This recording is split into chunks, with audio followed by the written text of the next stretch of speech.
Senator po, magandang balita po, kapapasok lang po, ilang oras, may babaligtad na po na ex-marine. Ayon po kay Sentry. Ayon po kay Senator Trillanes, may babaligtad na po na ex-markargador. Pakinggan natin to. Oh, Sentry. Good afternoon. Magandang hapon sa inyo, Zandro at kay Miss Maan at sa ating mga listeners. Sentry, yun nga, bakit may bagong kaso na naman? Hindi pa po ba enough yung mga nauna ninyong isinampang kaso? Alam niyo po, habang patuloy silang nagpapagamit dun sa mga political handlers nila, bagong kaso yon. Kasi ganun po ang ang cyber libel eh.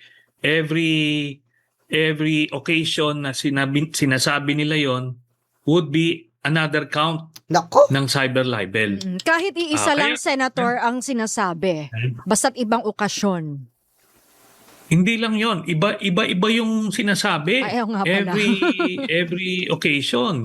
Kaya nga yun mismo yung sinabi nila ngayon, ebidensya laban sa kanila based dun sa mga una nilang sinabi. Kasi gano'n yun eh. Oo. Para magtanda, kasi kung ano man yung pinangako sa kanila rito o binigay sa kanila, tignan natin kung katumbas yan ng perwisyong kakaharapin nila. Hindi kasi pwede yung ganon. Ganon lang po yan. Pero yung executive, ano ba yun, yung privilege na sinasabi, pwede ba nilang gamitin yon, Senator? Hindi po. Kasi nung June 3 or the day before nag-conduct sila ng pseudo committee hearing, pinalitan na si Cayetano as Senate President, pinalitan na rin si Marcoleta as Blue Ribbon Committee Chairman. Kaya nung time na nag-conduct sila, wala na silang personality. In fact, pati mismo yung Blue Ribbon Committee staff na nagre-record doon, wala doon sa So, anong nangyari dito? Parang press conference lang yon. Ngayon, with that, strip sila ng parliamentary immunity nila. So parang rogue hearing na to, Senator, no? Kumbaga, illegal Ganun na po. yun. Oo. So, So, lahat ng rogue pinatawag doon, pwedeng kasuhan ng cyber libel. Yes. Oo. Opo, gano'n na nga po yun. Nako, sabi ko sa inyo, mga kababayan, mga karayuma, uubusin po itong 18 kargador. Uubusin to. Wag na nga yung iba'y kay Sharon Cuneta na lang po eh. Kay Sharon Cuneta na lang po. Dahil siya po, wala talagang lusot, mga kababayan. Bakit? Private individual, Your Honor, Mr. Chair. Miss Sharon Cuneta is a private individual and a megastar. She is the famous megastar in the Philippines and the famous takeout queen of the Philippines. Balutin mo ako ng iwaga ng iyong pagmamahal. Hayaan.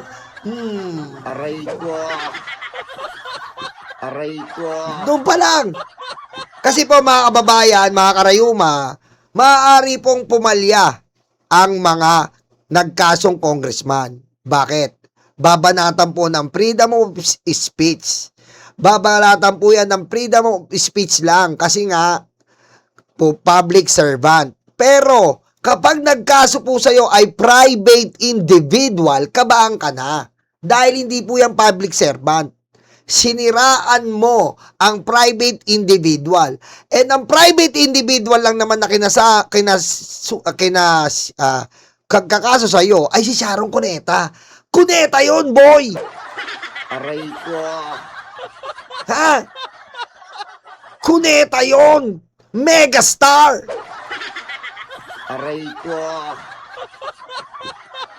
Diba? Senador man o hindi? Yes. Kasama na, kaya nga doon sa final ko kanina, kasama si Marcoleta at saka si Cayetano. Mm-mm. Oo, kasi hindi pwedeng ganon. Actually, itong mga ginagawa nila na yon, yun, yung rogue committee hearing na yon, plus yung ginawa nila dun sa EDSA Mandaluyong, dun sa Events Place, Mm. may mga destabilization component yon. Oh, Kasi may mga kaakibat na mobilization ng mga tao, panawagan.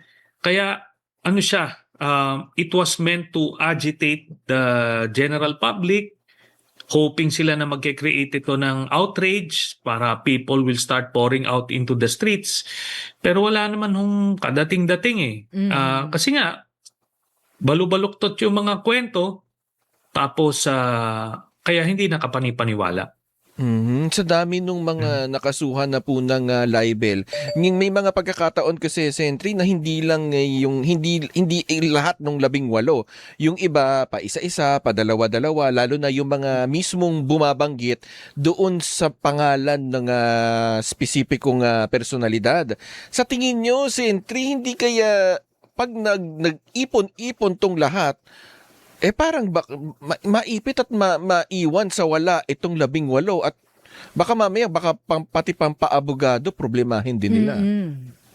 Dapat lang ho, no? Kasi ganito po yan. Naiintindihan ko yung kalagayan nila na medyo gipit sila at kaya very vulnerable sila. Pero at the same time, nagpagamit sila eh. May karampatang yan, consequence yan. At yun naman yung sinasabi mo, Sandro, na yung doon sa ibang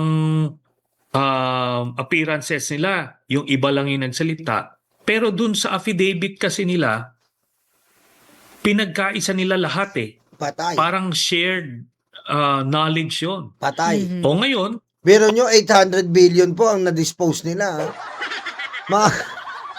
Ito mo, bobo talaga. 800 billion po. Gano'ng karaming pera yon mga kababayan? Ilang maleta yon? 800 billion, ilang maleta yon mga kababayan? Sabi nga ni Lacson, kahit araw-araw ka magdi-deliver, hindi matatapos. Aray ko. Yun ang sabi ng 18 kargador. 800 billion ang suma total na na-deliver nila. Putek, paano matatapos yun? Aray ko. Ha? Biro nyo po 800 billion. Sa isang maleta, sabihin mo ng 50 million. Oh. Sabihin mo makailang million ka lang. 100 million. Isang araw. Oh, 100 million. Aray ko. Grabe, no, kabobobo. pagka sinabi nila dun sa kanilang depensa, Di ba, malita, may lamang pira. Aray ko. Di ba? Yung malita, may lamang pira at maraming koto. hindi ko naman sinabi yan eh. Gagamitin naman yon dun sa isang kaso nila na sinabi nila na ito lahat ang kaalaman namin. Joint affidavit eh. At dahil Kaya nga, yes. hindi nila alam kung saan sila susuot dito. Oo. At dahil nga sa sa patong-patong na kaso, posible mo ba maging pressure ito sa ilan para bumaliktad na, kumalas na, sir? Nasa sa kanila yon. Nasa sa kanila yon kung gusto nila ng redemption, di umamin sila kung sino ba yung nakipag-usap sa kanila, sino yung nangako sa kanila ng kung ano man, kapalit niya yung mga sinasabi lang. Kasi alam niyo, very basic. Sana lang kung ganyan din lang naman na gagawa sila ng mga kwento, sana magaling sila mag-memorize. Kasi nagkabuhol-buhol na eh. Di ba? Sasabihin dito, next, wala pala. Ngayon, dun sa akin, ang sinabi, noong una, $2 million yung binigay ko. Ngayon, lumalabas $6 million na. Kasi 6 na maleta daw eh. Paano yun? Ano ba talaga? Diba? Tapos sabi pa kay Trillanes, nag-deliver daw sa Magdalo office. Yung pala, iniba na naman, nag-deliver daw sa bahay ni Trillanes. What? What the fuck?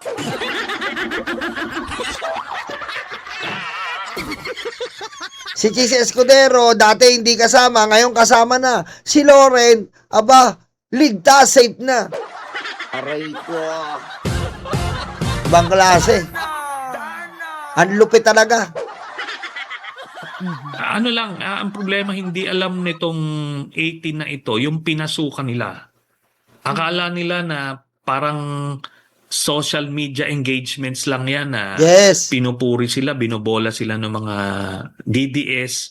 Pero yung mga yan, sa korte, wala yung mga yan. Tama. Mhm. Kahit na ilang engagements ang ibigay sa inyo dyan, ilang papuri ibigay sa inyo dyan, pero sa korte kayo lang. Mhm. Ngayon, yun na yung opportunity nila. Sige nga, Aber, Mhm. pakita nyo lahat ng katibayan nyo. Mhm. Yun ang gusto natin mangyari dito. Oh. Oo. Aamin at merong Alam nyo, si Sentry matalino po to, kaya niya po kinasuhan yan para po makapagpaliwanag ang mga 18 kargador sa korte. Ganyan po ang hindi ginawa nila, Sara. Hindi po nila makasuhan si Trillanes sa pag-expose ng bank accounts. Kasi po, malayari sila eh.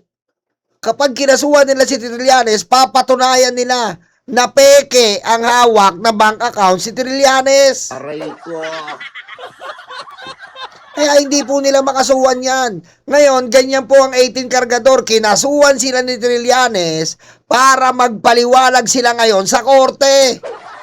Hindi sila iiwas-iwas. Mga kababayan, tignan nyo naman po mga karayuma. Nasa na ngayon ang 18 kargador? Nasa na mga kupal na yan? Tahimik. Bakit? Aray ko. Bakit tahimik po? Kasi po, wala pong bagong script. Aray ko. Diba? Wala pong bagong script. Ano ba ang pinag-aaralan nila? Script ngayon. Kung paano nila idadamay si Joel Villanueva. Mo bang maging safe sa tamang tao? Ito ang dapat mong gawin. First step, mwah. Second steps, mwah. Helmet, mwah. Mwah. Sabi nanay ko, hotdog, ang binili mo potlong, tapos nagreklamo nanay ko, nagalit ka? Aray ko. Diba? Naghanap pa po sila ng bagong script para kay Joel Villanueva. Bakit? Eh, bumaligtad eh. Bumaligtad eh. Kapag bumaligtad ka, may bago kang script. Aray ko. Oh, kaya tahimik yan. Kaya, pero mo, para daw sila sa bayan, nasa ba tahimik kayo? Oh. Ang gagawin nyo lang, sasabay lang kayo sa issue. Sasabay lang kayo sa iringan. Kayo ang pampakalma, pampadivert ng issue. Lalabas kayo para i-divert. Pag may ganitong issue, magda-divert kayo na lalabas yung 18 kargador na peste na yan. O ngayon, nag-aanap pa kayo ng bagong script na ituturo ni Baligod para kay Joel is Lord. Aray ko. Oh. Diba? Eh, dati wala si Chis Escudero. Anong sabi ni Chis? Maling bahay yung napicturean nyo, mga tanga. Diba? Putik marunong pa kayo sa may-ari ng bahay. Aray ko. Oh. Maling bahay yung napicturean nyo, mga inutil. Aray ko. Siyempre, mga DDS, hindi po maniniwala yan. Hindi, nagsisinungaling ka, Chis. Marunong pa sila sa may sariling bahay. Aray ko. Ganyan kalupit ang utak ng mga DDS. Marunong pa sila. Halimbawa, bahay ko to. Pag sinabi nila, marunong pa sila sa may bahay. Hindi, bahay mo yan! Aray ko. Bahay mo yan! Aray ko. bigay dyan, aamin dyan na nagamit lang siya kung ano man ang dahilan. Di doon guguho lahat yan, Sandro. Maiba naman tayo. Punta tayo sa impeachment trial. Nalalapit, napipintong impeachment trial ni Vice President Sara Duterte. Isinama ng House Prosecution Panel sa kanilang pre-trial brief, yung pagpapatawag kay Mary Grace Piatos. So anong tingin nyo dito? Kasi alam naman natin, sinabi ng PSA na walang ganong pangalan no? Hindi existing yung tao. O, pero bakit ganito yung hakbang ng House Prosecution Panel? Ano yung nais nilang patunayan? Alam nyo, perjury pa yung ginagawa nila. Actually, Actually, yung defense yung pasomon kay, di ba? Oo. Kay Mary Grace Piatos daw, ipepresent nila. Alam mo, kung sino man yung ilalabas nila dyan, presenting herself as Mary Grace Piatos, ay magkukumit ng perjury. Mm-mm. Tapos, kung sino man yung knowingly na kahit na alam nilang bogus yan, ay pipilitin pa rin at ipepresent as though totoo, yun, magkukumit din ng perjury yan. Pati, may iba pang kasong kakaharapin yan, yung pwede pang i-disbar yan, yung kung sino man abogado magpe-present yan. Kasi, lang ito, ang gagawin nila dito, igagaslight nila yung taong bayan, siguro by presenting this person, sasabihin niya totoo. Ngayon, masasubject yan sa cross-examination. Oo. Tatanungin, iba't ibang mga tanong dyan, kasi tumatanggap siya ng pera, yung Mary Grace Piatos Ano yung ginagawa niya, ano yung background, lahat yun. Nako, ilang krimen ang gagawin yun kung itutuloy nila yan. I think it's a bluff. Ultimately, they won't be able to present that. Ito lang kasi alam nila na i-report ng media o sasabihin nila, kita mo, meron talaga. Pero hindi naman ipepresent kinalaunan kasi kung ano man ang gagawin nila, sabihin na, hindi na namin na-present pero meron Mhm. Ganon yung mga drama niya mga yan. But hindi na kakagat Alam nyo, hindi na nila kontrolado yung gobyerno. Nung panahon ni Digong, nung inimbento nila yung kaso kay then Senator Laila De Lima, napapirma nila napapirma nila yung mga convicts na gumawa ng kwento. Tapos, naproteksyonan nila itong mga ito na hindi na subject sa investigation, sa cross-examination. Kaya, nagamit na lang nila enough to imprison si Senator De Lima. Pero ito ngayon hindi na obra Walang magpo-protect dito sa tao na ito kung sino man yung ipepresent nyo. Kaya alam nila yan na pang-display lang nila yan, pang-gaslight lang nila yan. Kasi pati yung records, yung tax records noon, Sentry, kailangan bulat-latin din dahil biruin mo, tumatanggap ka ng ganong kalaking pera. Nagbabayad ka ba ng tamang buwis? Tama. Oo, tsaka yung basic na... Tama, may buwis nga yun, no? Tama, no? Kung tumatanggap ka ng pera, hindi pwedeng tax-free, may buwis yun. Oo nga, no? Certificate, yung... saan siya nag-elementary, high school, buong pagkatao mo parang si Alice Guo yan, hindi pwede ma-invento yan. Ito mga to naman, kung paglolokohin tayo ganon na lang. Tapos, hindi lang Mary Grace Piatos kasi ito. Marami pang mga bogus names na na-find out ng PSA na non-existent. Paano yun? Isa-isahin nyo rin? Di ba?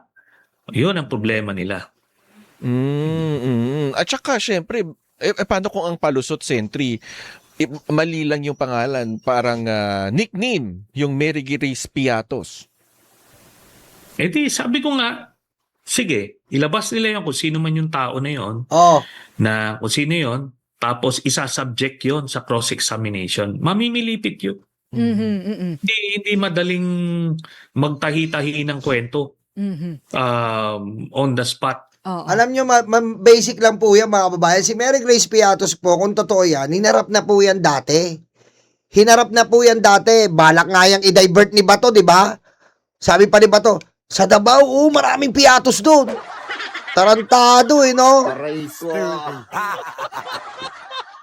Ano sabi ni Bato? Piatos, maraming Piatos doon sa Davao. Aray ko.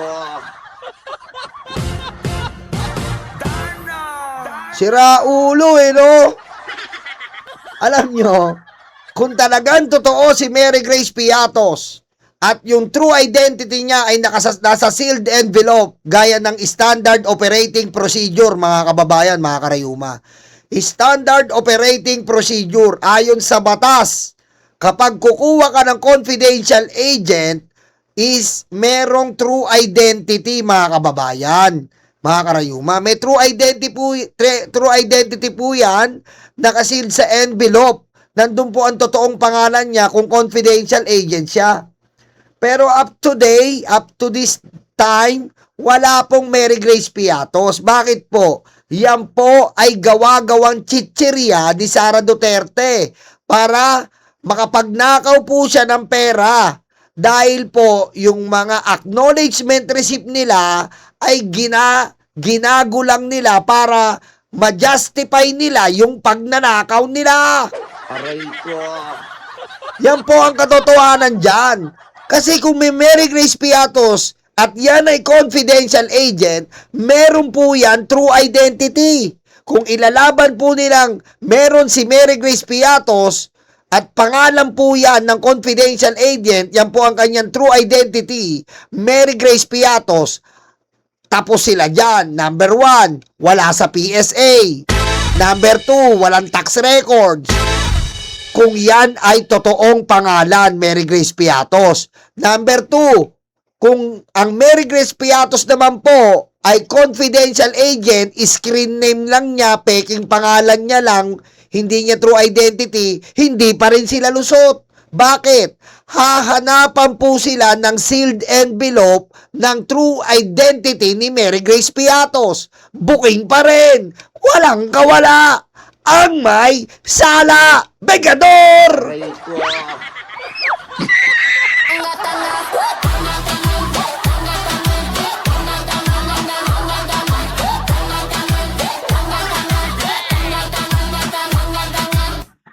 Aray ko.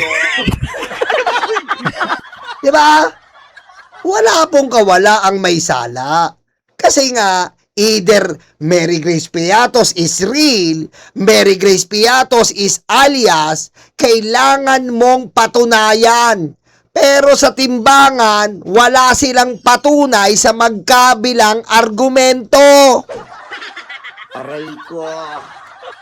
Oh, isa pa lang yan. Wala pa yung amoy-amoy family. Wala pa yung Chichiria family. Aray ko. Wala pa si Marian Rivera. Aray ko. Wala pa si Jokno. Aray ko. Oh, isa pa lang si Mary Grace Piatos. Dito pa si Jokno. Dito pa si Marian. Ang dami. Aray ko. Oh, Yun yun. Sentry, itinutulak din no, nabuksan na yung box, mystery box. Yan. BIR Yung box. BIR tax records. Ngayon pa lang, para mamarkahan na nga na ebidensya. Pero mukhang hindi pa rin. No? Anong tingin nyo doon? Okay. Ano yung sinasabi nila palagi noon, nung panahon nila? Kung wala ka naman tinatago, bakit ka natatakot? Di ba? Ngayon, ganun ngayon yung kakaharapin nila dyan. Di ba? Kasi sila nun yung, gumagamit ng ganung argumento.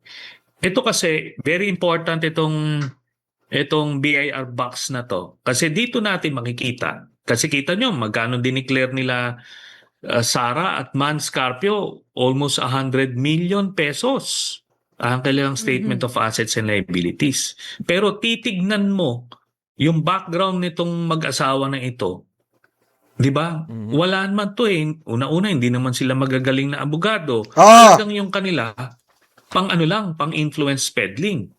Ngayon, ang mangyayari nito, pag nag-declare sila ng ganon, kailangan may kaakibat na kinita sila sa private sector. O kung may kinita kayo, dapat may karampatang buwis na binayad doon. Ganon po yun. Yun yung magiging problema nito mga to. Kasi yung kanilang mga depensa, superficial. Pagka ngayon hinanapan sila ng mas malalim-lalim, wala nang depensa doon. So kaya kailangan harangan na nila ito. Siguro, Sentry, panghuling tanong ko na lang po, ito pong Yes. mga nangyayari sa ating lipunan nitong mga nakalipas na araw, sa tingin nyo, pag nagsimula po yung impeachment, yung atensyon ng publiko, nandun pa rin? Which particular Like ito pong mga issue nitong barilan sa Tacloban, yung naganap na mga sakuna, hindi po kaya kumbaga umay na doon sa mga mabibigat na balita na mga pangyayari sa ating lipunan, yung ating mga kababayan? Okay, ganito kasi, no? Alam niyo naman yung news cycle, di ba? Okay, muna yan ang mga breaking news, di ba? Tapos eventually, papasok na siya sa mga second, segment hanggang mawala. Ito kasing impeachment, magiging parang teleserye ito. So, kada hapon, ito yung magiging national pastime. Similar to what happened nung panahon ni impeachment ni Erap Estrada, kay Corona, ganon eh. Naging national pastime. Kasi gusto ring maging involved, syempre, yung mga kababayan natin. Gusto nila malaman, ano ba yung totoo talaga dito. Kaya with that, yun pa rin yung magiging news of the day. Ika nga, magkakaroon kasi ng platform eh. Yun po yun. Pero Alam nyo, it doesn't mean na yung mga bagong issues na ito, yung mga mabibigat na issues, hindi naman ibig sabihin nun maisasantabi yun. Pero kumaga, masusuplant siguro for a day or two, then babalik ka ulit doon sa impeachment kasi parang teleserye nga siya. yan. Parang teleserye yan, hapon, kada hapon, aabangan. Aray ko. Diba? Malupit. At feeling ko hindi magsasawa ang tao kasi wala pa pong sinasagot si Sara. Paano po magsasawa? Diba? Paano po magsasawa ang tao? Wala pa rin po tayong sagot hanggang ngayon. Ang sagot, puro patayin mo si BBM. Bintang ng bintang, pero yung sarili niya, hindi niya nakikitang magnanakaw siya. Aray ko. Di ba mga kababayan, mga karayuma, abangan po natin ito mga kababayan. Tama si Lucy, abangan ang susunod na kabanata. Kasi ito po ay gigimbal sa buong mundo na ang mga Duterte ay ninakawan lang ang Pilipinas, pinatay lang ang Pilipino, binenta lang ang ang West Philippine Sea. Aray ko.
Sinungaling ang katulad nyo.